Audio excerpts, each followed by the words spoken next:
పాత్రికేయ మిత్రులందరూ కూడా నమస్కారాలు. ఈరోజు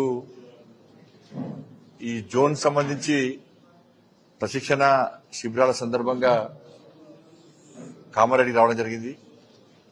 దాంతోపాటు మన బాన్సువాడలో జరిగినటువంటి ఆ సంఘటన నేపథ్యంలో అనేక మంది ఆ సంఘటనతో సంబంధం లేనటువంటి హిందువులను అక్రమంగా అరెస్ట్ చేసినటువంటి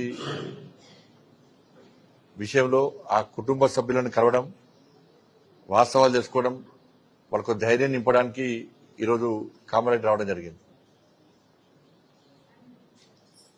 తెలంగాణ రాష్ట్రంలో శాంతి భద్రత సమస్య ఉత్పన్నమైంది.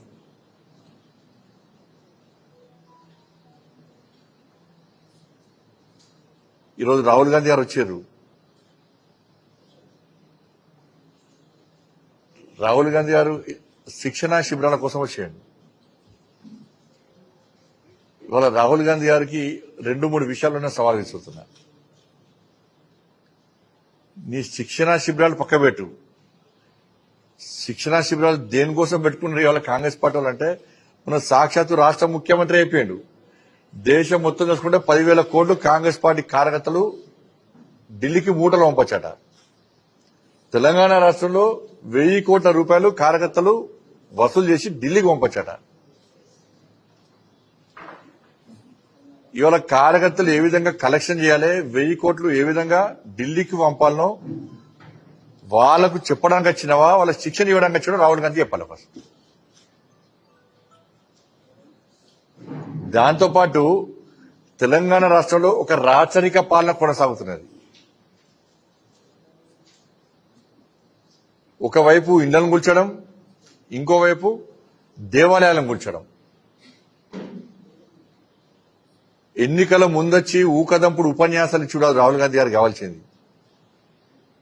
ఇవాళ ఏ మాత్రము ఈ తెలంగాణ రాష్ట్రంలో పేద ప్రజల మీద అభిమానం ఉంటే, నీకు చిత్తశుద్ధి ఉంటే, నువ్వు ఎన్నికల ముందు మాట్లాడడానికి కట్టుబడి ఉన్నట్టయితే ఇవాళ రాహుల్ గాంధీ గారు పోవాల్సింది శిక్షణా శిబిరాలకు కాదు, హైడ్రా కూల్చివేతలో పేద ప్రజలు పడ్డ ఇబ్బందులు, గాంధీ విగ్రహం పేరుతో మూసీ ప్రాంతంలో పేద ప్రజల ఇళ్లు కూలగొట్టిన ప్రాంతాన్ని, ఖమ్మంలో అక్రమంగా 800 ఇళ్లు భూదాన్ పేరుతోని కూలగొట్టిన ప్రాంతాన్ని రాహుల్ గాంధీ గారు సందర్శిస్తే రేవంత్ రెడ్డి గారి పాలన, కాంగ్రెస్ పార్టీ పాలన విషయంలో ప్రజలు ఏమనుకుంటున్నారో రాహుల్ గాంధీ గారికి తెలుస్తుంది. సోషల్ మీడియాలో బండ బూతులు తిడుతున్నారు, అని తెలుగు రాదా, బూతులు తిడుతున్నారు.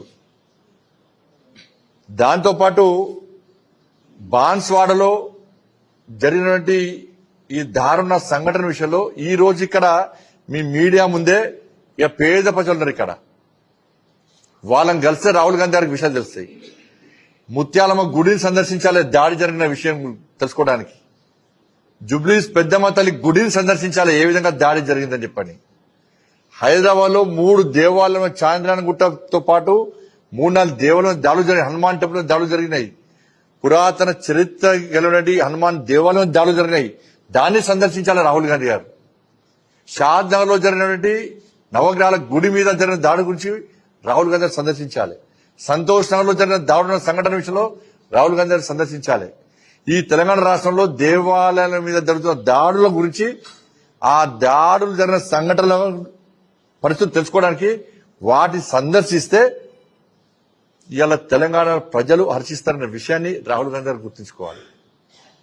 ఏం శిక్షణ ఇస్తారు మీరు? బాన్స్వాడల పేదలు శ్రీనివాస్ వాళ్ళ భార్యకు చెవులున్నబడే మాటలు రావు, పేద కుటుంబం, అసలు ఆ సంఘటనతో సంబంధమే లేదు. ఆయనకు ఏం జరిగిందో తెలియదు అని వీడియోలో ఎక్కడ పడడని చెప్పి పట్టుక అరెస్ట్ చేశారు. హనుమాన్లో ఏంటనే తండ్రి లేడు, ఒక్కటే అమ్మ, వాళ్ళకి అమ్మకి ఆరోగ్యం ఖరాబ్ అయింది, బాగాలేదు. ఆయన సామాన్ తీసుకుపోవడానికి షాప్కి వస్తే ఏం సంబంధం లేదు, ఈ సంఘటనతో సంబంధం లేదు, ఆయన బీజేపీ కార్యకర్త కాదు. అమాయకుని పట్టుకొని పోయి ఇవాళ రిమాండ్ చేశారు.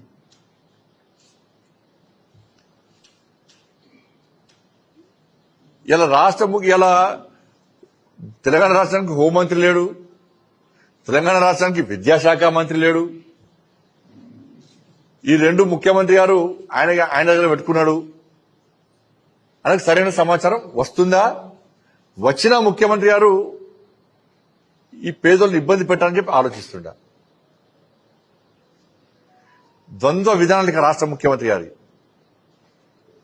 ఎంఐఎం పార్టీ మెప్పు పొందడానికి మొన్న మున్సిపల్ ఎన్నికల్లో ఎంఐఎం పార్టీ సహకారంతో మేము గెలిచినాము అని చెప్పి ఒక అహంకారము ఇవాళ రాష్ట్ర ప్రభుత్వం కాంగ్రెస్ పార్టీ ప్రభుత్వానికి వచ్చింది. ఇవాళ ఏమైంది? లాస్ట్కు జిహెచ్ఎంసీ ఎన్నికల్లో సర్వే వేయించుకున్న రాష్ట్ర ముఖ్యమంత్రి గారు సర్వే వేయించుకుంటే ఏమైంది? భాగ్యనగర్ మొత్తం కూడా జిహెచ్ఎంసీలో కాంగ్రెస్ ఎంఐఎం పార్టీ ఇద్దరు కలిసి ఉన్న విధానాన్ని ప్రజలు సహిస్తలేరు, దీన్ని వ్యతిరేకిస్తున్నారు. మొత్తం బీజేపీకి అనుకూలమైన వాతావరణం గ్రహించిన తర్వాత జిహెచ్ఎంసీ ఎన్నికలు పెట్టేదారు రెడీగా పెట్టడిగా. మళ్ళీ ఏం చేసిన వల్ల డిప్యూటీ అసెంబ్లీ సర్చ్ లెక్క ఇక మళ్ళీ ఏం చేస్తాడు? ఏం అంటే అక్బరుద్దీన్ వస్తే స్టేట్మెంట్ ఇప్పిస్తారు, తిట్టుకుంటారు, ఆలోచించుకుంటారు. ఎక్కువ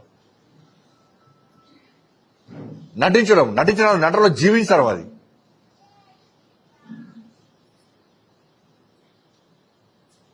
బాన్సువాడలో జరిగిందేంది? ఎవరి ప్లేస్కి వచ్చారు, ఎవరి మీద దాడి చేశారు, దాన్ని దృష్టిలో పెట్టుకుని వాస్తవాలను గ్రహించి చట్టపరమైన చర్యలు తీసుకోవడానికి పోలీస్ యంత్రాంగము, కాంగ్రెస్ పార్టీ ప్రభుత్వము, ఎవడు నేరాన్ని పాల్పడ్డాడు, ఎవడు దాడిలో ప్రేరేపించుడు, ఎవడు దీని కారకులో వాళ్ళను పక్కబెట్టి వాళ్ళను సంతృప్తి పరచడానికి ఇలా హిందువులను ఎక్కువ సంఖ్యలో అరెస్ట్ చేసి ఓవైసీ కళ్ళలో ఆనందం చూడడానికి మన రాష్ట్ర ప్రభుత్వం ప్రయత్నిస్తున్న విషయం వాస్తవం. అది 17 మందిని అరెస్ట్ చేశారు, లోపలికి రిమాండ్ చేశారు. దాదాపు ఇంకా 10-15 మంది ఇలా పోలీసుల బాధ భరించలేక భయపడి చెట్టుకోడు పుట్టగోడు పారిపోయి ఇవాళ భయానక పరిస్థితులు ఉన్నారు. వాళ్ళ కుటుంబాలు ఏడుస్తున్నాయి. ఇప్పటికీ వాళ్ళందరూ కూలీలా చేసుకొని బతికేటోళ్ళు. అందరూ కూడా నా కొడుకు వేడికి వెండో తెలియదు, నా భర్త ఏడికి వెండో తెలియదు, నా మనోడేడికి వెండో తెలియదు, మా తమ్ముడేడికి వెండో తెలియదు, ఫోన్ లేదు, స్విచ్ ఆఫ్ ఉంది.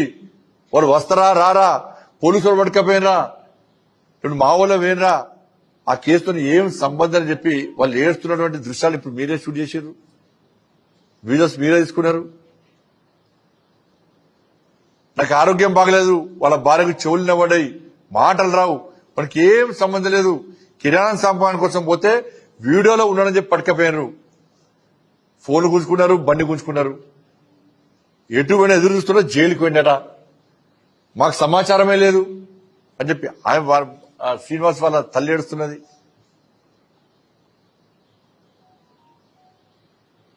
ఇది చూసినాక ముఖ్యమంత్రి రాష్ట్ర స్థానం పొందుతాడు. దీని విషయం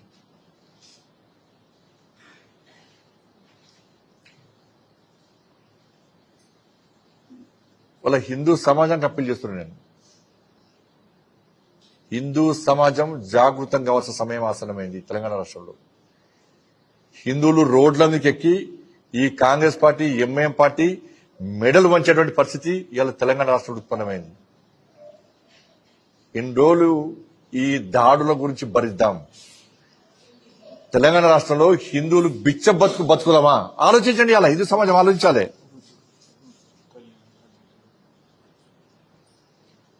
దేవాలయం దేవుని మొక్కుడు కాదు, దేవుని మొక్కి సొంత కోరికలు తీరాలే, నా కష్టాలు పోవాలని చెప్పి మొక్కటోడు హిందూ కాదు. నేను మళ్ళీ చెప్తున్నా, కామారెడ్డి వేదిక చెప్తున్నాను,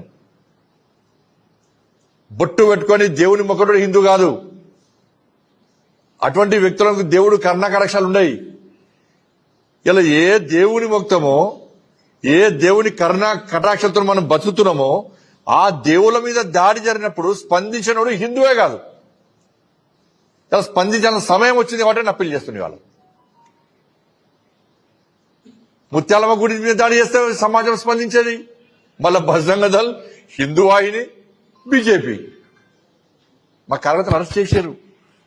జైలుకు పోయిన కార్యకర్తలు లాఠీ దెబ్బలు కొట్టారు పోలీసు వాళ్ళు. జైలుకు పోయినా మేము పెద్దమ్మ గుడి దేవాలయం మీద దాడి చేసింది కాంగ్రెస్ పార్టీ ప్రభుత్వం. కార్యకర్తలు జైలుకి పోయిన లాఠీ దెబ్బలు తిన్నారు. స్పందించింది మేమే. హిందూ సమాజం రాదు. బాన్సువాడలో అమాయకులైన యువకులను అరెస్ట్ చేసి జైల్లో పెట్టిన కుటుంబాలు ఘోషిస్తున్నాయి. ఏడుస్తున్నారు వాళ్ళు. వాళ్ళు బయట ప్రపంచంతో సంబంధం లేదు. బాన్సువాడ పోతా అంటే మా రాష్ట్ర అధ్యక్షులతో పాటు అందరూ నాయకులను ఇవాళ అరెస్ట్ చేస్తున్నారు. హిందూ సమాజం మాట్లాడేది. చాంద్రాయణగుట్టలో పురాతన చరిత్ర హనుమాన్ దేవాలయం మీద దాడి చేస్తే హిందువులు బయటికి వెళ్ళారు, బయటికి మాట్లాడారు. వదిలిపెడదామంటే మేము కూడా వదిలిపెడతాం. ఇదేం పద్ధతి అండి? హిందూ సమాజం ఎన్నో పరిస్థితుల కోసం ఆలోచించండి. గుండె మీద చేసుకుని ఆలోచించండి. వాళ్ళ కాంగ్రెస్ పార్టీ ప్రభుత్వం తెలంగాణ రాష్ట్రంలో ఏర్పడ్డ తర్వాత 2 సంవత్సరాల్లో ఈ తెలంగాణ రాష్ట్రంలో అనేక దేవాలయాలను కూల్చిన విషయాన్ని ఒక్కసారి హిందూ సమాజం గుర్తించాలి. నేను ఇంకో మతాన్ని వ్యతిరేకిస్తలేను. నేను ఇంకో మసీదు కూల్చాలి, చర్చి కూల్చాలి అంటలేను. నేను హిందూగా నా దేవాలయం మీద జరిగిన దాడులను, నా హిందూ సమాజం మీద జరుగుతున్న దాడుల గురించి మాత్రమే ప్రస్తావిస్తాను. నేను అనుకోవచ్చు హోమ్ మినిస్టర్ గిట్లా మాట్లాడతాను. హోమ్ మినిస్టర్ అయినా కూడా నేను హిందూగా మాట్లాడుతున్నాను. నేను ఇవాళ మేమిది మాట్లాడితే మమ్మల్ని మతతత్వ శక్తులు అంటారు.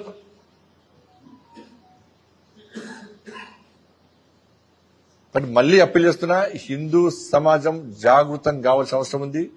కాంగ్రెస్ పార్టీ, బీఆర్ఎస్ పార్టీ కార్యకర్తలకు, నాయకులకు చెప్తున్నా, కాంగ్రెస్ పార్టీలో హిందూ నాయకులకు, బీఆర్ఎస్ పార్టీలో హిందూ నాయకులకు, కార్యకర్తలకు అప్పీల్ చేస్తున్నా, ఒక్కసారి గుండె మీద చేసుకుని ఆత్మవిమర్శ చేసుకుని కాంగ్రెస్ పార్టీ ప్రభుత్వం చేస్తున్న ఈ అరాచకాలు, హిందూ వ్యతిరేక విధానం ఒక్కసారి ఆలోచించండి. వాళ్ళ ఇన్ని దాడులు జరిగితే కూడా మీరు ఆ పార్టీ జెండా మోస్తే మీరు దాడులను ప్రోత్సహించిన వారిగా మిగిలిపోతారు. చరిత్రలో హిందూ వ్యతిరేకులుగా, చరిత్ర హీనులుగా మిగిలిపోతారు. ఇప్పటికైనా బయటకు రండి. అన్ని జెండాలు పక్క పెడదాం. ఇలా హిందూ ధర్మ పరిరక్షణ కోసం ఇవాళ కాశ్యాప్ జెండాను పట్టుకుని ముందుకు రావాల్సిన అవసరం ఉంది. కాబట్టి ఆ పరిస్థితి ఉత్పన్నమైంది, కాబట్టి అవసరం ఉంది. కాబట్టి నేను ఇలా కామారెడ్డి వేదికగా ఇలా బాన్సువాడలో జరిగినటువంటి దారుణ సంఘటన విషయంలో పేద ప్రజలు పడ్డ ఇబ్బందులు తెలుసుకొని చెలించిపోయి ఆవేదనతో మాట్లాడుతున్నారు. ఇవాళ గింత ఘోరమా, గింత దుర్మార్గమా, గింత రాచకమా, గింత రాచరికమా?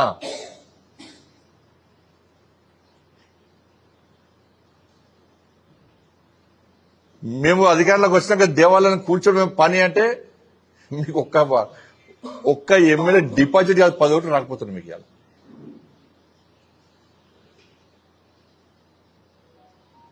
ఒక హిందూ సమాజమే కాదు ఇవాళ ఇల్లు కూర్చోవడం. ఈ ఇల్లు కూర్చోవడం ఏంది?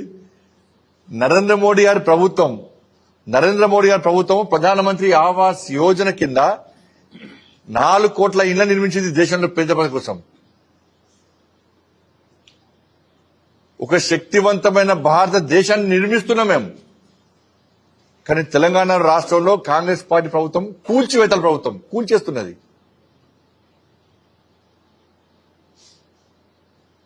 హైడ్రా పేరుతోని, ఎఫ్టీఎల్ పేరుతో కూల్చేస్తున్నారు. హైడ్రా పేరుతోని పెద్దోళ్ళు ఇల్లు కనబడతలే వాళ్ళకు. పేదోళ్ళు ఇల్లు మొత్తం కూల్చేసారు. ఇల్లు మొత్తం కూల్చేసి మళ్ళీ హైడ్రా లేదు, కథం, కేల్ కథం, దుకాన్ బంద్. తీసుకున్నారు పెద్ద పెద్ద దగ్గర. పేదోళ్ళ ఇల్లు కూల్చి ఒక మెసేజ్ ఇచ్చిర్రు, బేరసాలకు రండి, మేము కూడా ఇట్లా కూల్చేస్తాం. పేదోళ్ళు ఎట్లా పైసలు ఇయ్యరు, వాళ్ళు కష్టపడి ఇల్లు కట్టుకున్నారు, వాళ్ళే కూల్చేసారు. పెద్దలతో బేరసారాలు పెట్టుకున్నారు. ఎంత చంపుకోవాలో అంత చంపుకున్నారు. ఇలా కాంగ్రెస్ పార్టీ చర్చకు సిద్ధమా? చలో అదే హైడ్రా అధికారులను పట్టుకొని, మీడియాను పట్టుకొని, చలో మేము వస్తాం.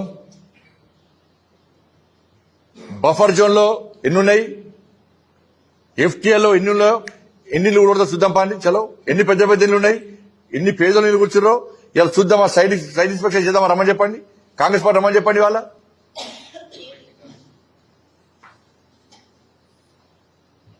మూసీ నదిలో మూసీ పేరుతోని గాంధీ విగ్రహం పెడతామని చెప్పి పేదోళ్ళ ఇల్లు కూల్చేస్తే సోషల్ మీడియాలో ఎంత ఏడుస్తున్నారు పాపం వాళ్ళు. ఇక గాంధీ మాత్రం ఆ రోజే కాంగ్రెస్ పార్టీ యొక్క మూర్ఖత్వం ఆ రోజు గ్రహించే స్వాతంత్రం వచ్చిన తర్వాత కాంగ్రెస్ పార్టీ రద్దు చేయాలని భావించాడు. ఇలా గాంధీ ఆత్మకు శోభిస్తుంది. వాళ్ళ పేదల కోసం మాట్లాడి గాంధీ మాత్రం అటువంటి గాంధీ విగ్రహం పేరు చెప్పి వాళ్ళ పేదోళ్ళ ఇల్లు కూల్చేస్తే మేము గుజరాత్ లో సర్దార్ పటేల్ విగ్రహం పెట్టినాం. ప్రపంచమంతా అబ్బురపరిచారు. ప్రశంసలు అందుకున్నాం. మేము సర్దార్ పటేల్ విగ్రహం పెట్టి ప్రశంసలు అందుకున్నాం. ఇలా కాంగ్రెస్ పార్టీ గాంధీ విగ్రహం పెట్టి అబాస్ పాలిస్తున్నది. ప్రజల శాపనార్థాలు ఎదుర్కొంటున్నది. వాళ్ళ ఏడుస్తున్నారు పాపం పేదోళ్ళు. ఖమ్మంలో భూదాన్ భూముల పేరుతోని 800 ఇల్లు కూల్చేసారు. 800 ఇల్లు కూల్చేసారు. మరి కూల్చేసేమన్నా కడతారా అంటే ఏం లేదు. కాస్ట్లీ ల్యాండ్ ఒకప్పుడు మామూలు ల్యాండ్ ఇప్పుడు కాస్ట్లీ ల్యాండ్ అమ్ముకోవాలి. కమర్షియల్ కాంప్లెక్స్ నడుచుకోవాలి. పర్సంటేజ్ తీసుకోవాలి. బేరసారాలు ఇవ్వాలి. పైసలు చంపుకోవాలి. ఎక్కడన్నా ఏదైనా జాగా ఇల్లు ప్రభుత్వ జాగా తీసేస్తున్నామంటే ప్రభుత్వానికి ఒక ప్రణాళిక ఉండాలి. ఆ పేదోళ్ళు కట్టుకున్నారు. మీరు బలిసోడు ఉంటే కొట్టుకోడ్రి కూడగొట్టుర్రి. కానీ బలిసోని జోలికి పోరు, పేదోళ్ళ జోలికి మాత్రమే పోతారు. ఇవాళ నేను చూస్తాం. నిన్న ఖమ్మంలో సార్ ఇంటర్మీడియట్ ఎగ్జామ్స్ ఉన్నాయి సార్, నా పిల్లలకు 10th ఎగ్జామ్స్ ఉన్నాయి సార్, సర్టిఫికేట్ మొత్తం దానిలో ఉన్నాయి సార్, ఇలా ఎగ్జామ్ రాయాలి సార్, నా బిడ్డ కష్టపడ్డా సార్, 10th లో హైయెస్ట్ మార్క్స్ వచ్చినాయి సార్, కలెక్టర్ వాళ్ళకి కలలు కన్నాం సార్, ఇలా ఎగ్జామ్ రాయలేని పరిస్థితి అని చెప్పి సోషల్ మీడియాలో పేద ప్రజలు చెప్తుంటే కనీసం రాష్ట్ర ముఖ్యమంత్రి, ఆయన విద్యాశాఖ మంత్రి, మళ్ళీ ఆయనే విద్యాశాఖ మంత్రి కూడా లేడు. విద్యాశాఖ మంత్రి కూడా ఆయనే. మరి విద్యాశాఖ మంత్రి ఉన్నటువంటి రాష్ట్ర ముఖ్యమంత్రి గారు పేద విద్యార్థుల రోదన కనీసం మీకు చెవులకు వినబడుతున్నాయా? వినబడతలేవా? ఇక్కడనేమో పేద పిల్లల ఎగ్జామ్స్ ఉంటే ఇల్లు కొట్టిరా. ఖమ్మంలో ఇంటర్మీడియట్ 10th విద్యార్థులు ఎగ్జామ్స్ కూడా ఇల్లు కూడా కొట్టవు నువ్వు. మరి హైదరాబాద్ లో ఎఫ్టీఎల్లో ఉన్నది Fatima college. Fatima college MAM పార్టీకి సంబంధించిన కాలేజు. ఫాతిమా కాలేజ్ ఉన్నది బఫర్ జోన్ లో ఉంది. అది ఎఫ్టీఎల్లో ఉన్నది. ఎఫ్టీఎల్ ఉంటే ఆ రోజు చెప్పినా నేను, అరే దాన్ని ఎందుకు చేసావంటే దాని విద్యార్థుల గట ఎగ్జామ్స్ ఉన్నాయట, వాళ్ళ భవిష్యత్తు ఖరాబ్ అవుతుందట, అందుకే ఫాతిమా కాలేజ్ కూర్చారట. బా ఏం ప్రేమ ముఖ్యమంత్రి గారికి. హ్యాట్స్ ఆఫ్, రాష్ట్ర ముఖ్యమంత్రి హ్యాట్స్ ఆఫ్. నీకు హిందూ పేదోళ్ళ చదువులు ముఖ్యం కాదు. నీకు పేదోళ్ళు కలెక్టర్ కావద్దు, ఐపీఎస్ కావద్దు, ఇంజనీర్లు కావద్దు, డాక్టర్లు కావద్దు. ఫాతిమా కాలేజీలో చదువుకున్న వాళ్ళు మాత్రమే డాక్టర్లు కావాలి, ఇంజనీర్లు కావాలి, పెద్దలు కావాలి.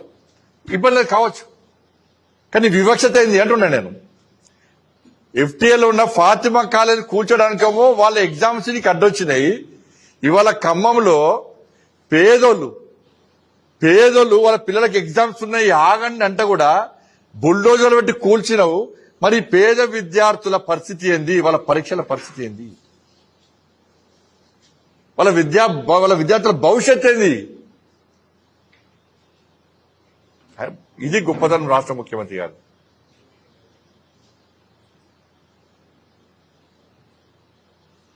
ఇది కూల్చివేత ప్రభుత్వం. ఏడవైనా మరి ముఖ్యమంత్రి గారికి ఒక ఎస్బీ ఉన్నది. మరి కింది స్థాయి నివేదికలు వస్తున్నాయా, వస్తలేవా? అయినా కూడా రాష్ట్ర ప్రభుత్వం బరిదెగించి మాకు ప్రజా ఉపయోగం అవసరం లేదు, ప్రజలు తిట్టుకున్నా మాకు ఇబ్బంది లేదు, ప్రజలు వ్యతిరేకించినా మాకు ఇబ్బంది లేదు, కానీ మాకల్లా మేము పొట్టు పైసలు చంపాలి, మా ఆదాయం పెంచుకోవాలి, పేదోళ్ళ ఇల్లు కూల్చాలి, కాస్ట్లీ ల్యాండ్ అని అభివృద్ధి పేరుతోని ఆక్రమించుకోవాలి, మేము వ్యాపారాలు చేసుకోవాలి, జల్సాలు చేయాలి, పేదోళ్ళ బతుకులు మాకు అవసరం లేదు. ఇదే ఇంద్రమ్మ రాజ్యం. ఎమర్జెన్సీ రోజులు ఇలా తలపిస్తుంది తెలంగాణ రాష్ట్రంలో. పేదోళ్ళ బతుకులన్నీ బిక్కుమని ప్రాణాలు అరచేతిలో పెట్టుకుని బతికే పరిస్థితి. ఎప్పుడు ఎవరు వస్తారు, ఇల్లు కూలుస్తారు. రాత్రి పేదలు అంటే వాళ్ళ కళ్ళ లోపల జేసీబీలు బుల్డోజర్ కనబడుతున్నాయి.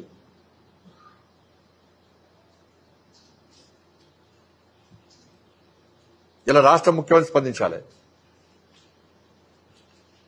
మీరు పేదల జోలికి వస్తే నేను మళ్ళీ చెప్తున్నా మీరు పేదోళ్ళ ఇండ్ల జోలికి వస్తే అదే జేసీపీలు పట్టుకొని మేము దళాలు ఏర్పడుకొని పెద్దోళ్ళ ఇండ్ల మీదకి మేము పోతాం. అయితే బఫర్ జోన్ ఉన్నారో ఎఫ్టీఎల్ ఉన్నారో ఎవరైతున్నారో వాళ్ళ జోలికి మేము పోతాం. ఇవాళ ఇది శాంతి భద్రత సమస్య వస్తే ఇవాళ మీకే నష్టం.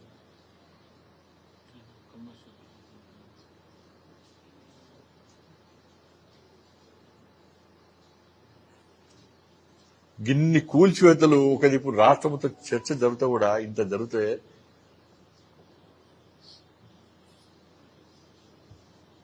కానీ ప్రజలకు అప్పీల్ చేస్తున్నా, గ్రామ పంచాయతీ జెడ్పీటీసీ ఎంపీటీసీ ఎన్నికల పేరుతోని మళ్ళా కాంగ్రెస్ పార్టీ మీదకి వస్తున్నది. తెలంగాణ ప్రజలు ఒక్కసారి ఆలోచించాలి. మీరు మున్సిపల్ ఎన్నికల్లో గ్రామ పంచాయతీ ఎన్నికల్లో కాంగ్రెస్ పార్టీకి ఓట్లేసి వాళ్ళకు ప్రోత్సహించే ప్రయత్నం చేశారు కాబట్టి వాళ్ళు బరిదెగించున్నారు. మేము 2,500 రూపాయలు ఇవ్వకుండా మాకు ఓట్లేసారు, 4,000 రూపాయలు ఆసరా పెన్షన్ ఇవ్వకుండా మాకు ఓట్లేసారు, రైతు భరోసా ఇవ్వకుండా మాకు ఓట్లేసారు, ఉద్యోగాలు ఇవ్వకుండా మాకు ఓట్లేసారు, డిఎల్ ఇవ్వకుండా మాకు ఓట్లేసారు, పదవి విరమణ పొందినటువంటి ఉద్యోగ బెనిఫిట్స్ ఇవ్వకుండా మాకు ఓట్లేసారు, ఫీజు రియంబర్స్మెంట్ ఇవ్వకుండా మాకు ఓట్లేసారు, రైతు కులకు 12,000 రూపాయలు ఇవ్వకుండా మాకు ఓట్లేసారు, విద్యార్థి భరోసా కార్డు ఇవ్వకుండా ఓట్లేసారు, నిరుద్యోగ వృత్తి ఇవ్వకుండా ఓట్లేసారు, ఉద్యోగాలు ఇవ్వకుండా ఓట్లేసారు, గ్రామ పంచాయతీలకు రూపాయి ఇవ్వకుండా ఓట్లేసారు, మున్సిపల్కు కార్పొరేషన్ ₹1 ఇవ్వకుండా మాకు ఓట్లేసారు. మేము ఆడిందే ఆట పాడిందే పాట అని చెప్పి ఇలా కాంగ్రెస్ పార్టీలు గల్లా ఎగురుసని తిరుగుతున్నారంటే దానికి మీరందరూ తీసుకున్న ఒక చిన్న తప్పుడు నిర్ణయమే ఇలా మన బతుకులు నాశనం కావడానికి కారణమైంది. ఇస్తారు మళ్ళా రేపు ఎల్లుండవు ఇవ్వలే, ఇవ్వకుండా మాత్రం ఇవాళ కాంగ్రెస్ పార్టీ ఏం చేయాలో చేస్తాం. రైతు భరోసా రాష్ట్ర ముఖ్యమంత్రి గారు మిర్యాలు కూడా చెప్పిండు, 4వ తారీఖు నాడు ఫిబ్రవరి 4వ తారీఖు చెప్పిండు రైతు భరోసా 9,000 కోట్ల రూపాయలు రెడీ ఉన్నాయి, ఎన్నికలు కాగానే ఇస్తామన్నాడు. మొన్న కేబినెట్ మీటింగ్ లో కనీసం చర్చ లేదు, దాని మీద చర్చ లేదు.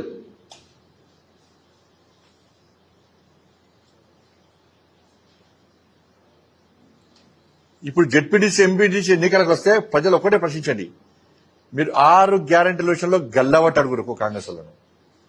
రైతు భరోసా గురించి అడగండి, మీ పిల్లల ఉద్యోగాల గురించి అడగండి, ఉద్యోగస్తులు మీ డిఏల గురించి అడగండి, నిన్న విద్యా కమిషన్ చూడండి దొంగ రిపోర్ట్ గురించి అడగండి, ఫాల్తు రిపోర్ట్ గురించి అడగండి.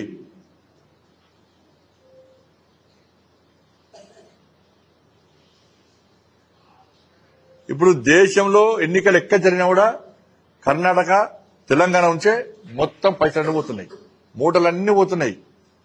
ఇప్పుడు సౌత్ కు సంబంధించి కేరళ తమిళనాడు ఎన్నికలో ఈ 2 ఎన్నికల ఖర్చు తెలంగాణ రాష్ట్రానికి కేరళకి ఇచ్చారు, తమిళనాడు రాష్ట్ర ఖర్చు మొత్తం కర్ణాటకకి ఇచ్చారు. కేరళలో జరిగే ఎన్నికల ఖర్చు మొత్తం తెలంగాణ రాష్ట్రం భరించాలి. కానీ తెలంగాణలో 6 గ్యారెంటీలు లేవు, రైతు భరోసా లేదు, ఇవి లేవు. ఇవన్నీ ప్రశ్నిస్తే కామారెడ్డిలో మా ఎమ్మెల్యే మీద దాడి, ఎమ్మెల్యే ఆఫీస్ మీద దాడి, ఇవన్నీ ప్రశ్నిస్తే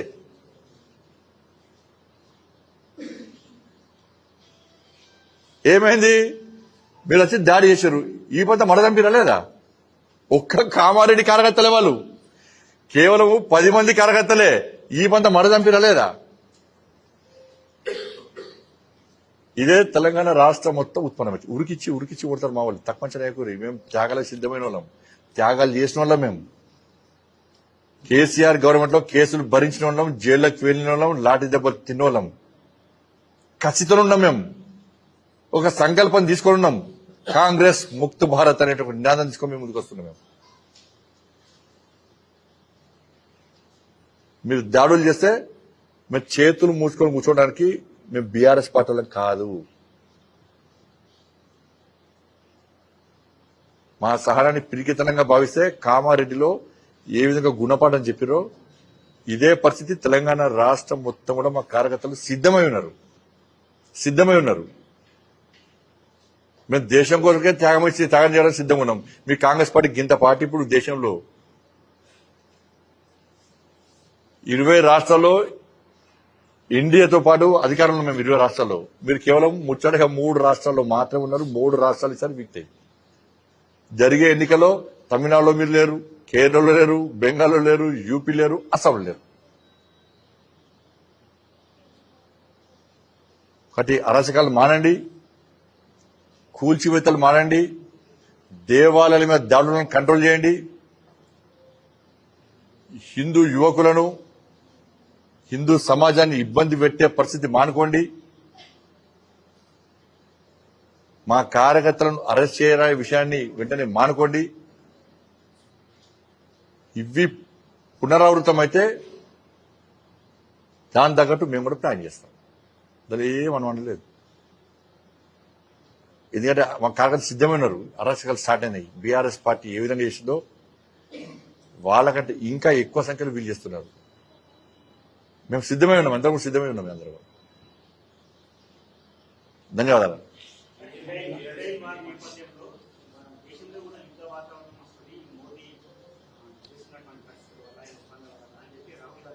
ఏ దేశంతో యుద్ధం వస్తుంది చెప్తలేడు కదా. యుద్ధం వస్తా అంటున్నాడు. ఏ దేశంతో యుద్ధం వస్తుంది? అమెరికాతో వస్తుందా, ఇజ్రాయల్తో వస్తుందా, ఇరాన్తో వస్తుందా, పాకిస్తాన్తో వస్తుందా, ఆఫ్ఘనిస్తాన్, ఏ దేశంతో వస్తుంది యుద్ధం? ఫస్ట్ కాంగ్రెస్ పార్టీలో అంతర్యుద్ధం వస్తున్నది తెలంగాణ రాష్ట్రంలో, దాన్ని కాపాడుకోమని చెప్పారు. కరీంనగర్ మున్సిపల్ కార్పొరేషన్ ఎన్నికల్లో బీఆర్ఎస్ పార్టీ కాంగ్రెస్ పార్టీ కలిసి పోటీ చేసి పనిచేసినాయా, బీజేపీ బీఆర్ఎస్ కలిసి పనిచేసినాయా?